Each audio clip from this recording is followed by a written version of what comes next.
The death penalty is a very controversial topic. Our group decided to research an in-depth range of information regarding this topic.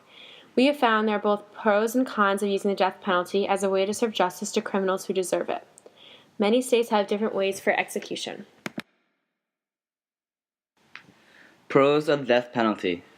By having the death penalty, it brings closure to the victims of the families. Many believe the criminals deserve the death penalty more than going to prison. The United States of America justice system shows more sympathy for criminals than it does victims. This is why many states are against the death penalty. It provides an escape for prisoners already serving a life sentence. DNA testing and other methods of modern crime scene science can now effectively eliminate almost all uncertainty as to a person's guilt or innocence. It contributes to the problem of overpopulation in the prison system. It gives prosecutors another advantage in the plea bargain process, which is essentially in cutting costs in an overcrowded court system.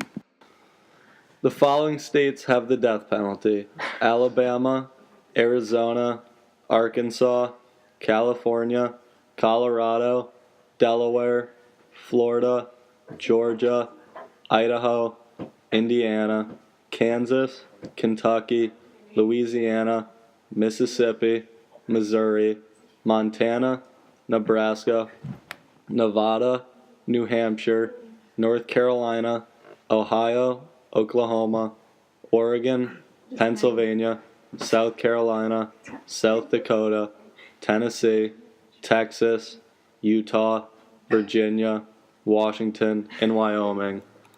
The following states do not have the death penalty: Alaska, Connecticut, Hawaii, Illinois, Iowa, Maine, Maryland, Massachusetts, Michigan, Minnesota, New Jersey, New Mexico, New York, North Dakota, Rhode Island, Vermont, West Virginia, and Wisconsin. The following states use lethal injection for the death penalty: Alabama, Arizona, Arkansas, California, Colorado, Delaware, Florida, Georgia, Idaho, Indiana, Kansas, Kentucky, Louisiana, Mississippi, Missouri, Montana, Nebraska, Nevada, New Hampshire, North Carolina, Ohio, Oklahoma, Oregon, Pennsylvania, South Carolina, South Dakota, Tennessee, Texas, Utah, Virginia, Washington, Wyoming, U.S. military, and U.S. government. The following states use electrocution: Alabama, Arkansas, Florida, Kentucky, Oklahoma, South Carolina, Tennessee, Virginia. The following states use gas chamber: Arizona, Missouri, Wyoming. And the following states that have used hanging: Delaware, New Hampshire, and Washington. An example for the cost of death penalties for a few states across America. In California, the cost of the death penalty has totaled over $4 billion since 1978. If the governor changed the defendant's sentences to life without parole rather than a death penalty, it would result in savings over $170 million per year, with a savings of $5 billion over the next 20 years. In Maryland, the lifetime cost for taxpayers has been translated to $37.2 million for each of the state's 5 executions since the state reenacted the death penalty. The average cost to Maryland taxpayers for reaching a single death sentence is $3 million to $1.9 million more than the cost of a non-death penalty case. The average cost of defending a trial in a federal death case is $620,932, about 8 times more than a federal murder case in which the death penalty is not given. Studies show that defendants with a cheaper lawyer than most others, therefore receiving less time with an attorney, which is about a third of the federal capital trials, are more than twice as likely to receive a death sentence.